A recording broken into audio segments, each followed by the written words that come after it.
Hey guys, and welcome to our newest segment, Brody's Music Minute. And to start off, here's our best new release. Lucy Bedrock's album, Unmusique, dropped on May 16th, and this album is styled to perfection and features Pretty Fun, who also dropped his album, Funhouse Deluxe, with many good hits in a very futuristic and rage style, as seen in most of the underground these days.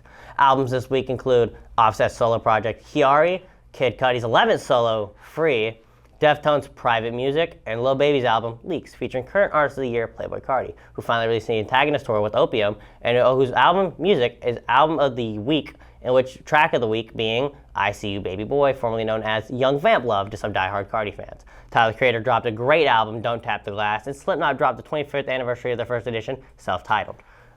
A lot of good music is coming this week, and with Drake's Iceman surprising us, and Taylor Swift surprising us also with her album, and Baby Boy somehow and somewhere will be on the way.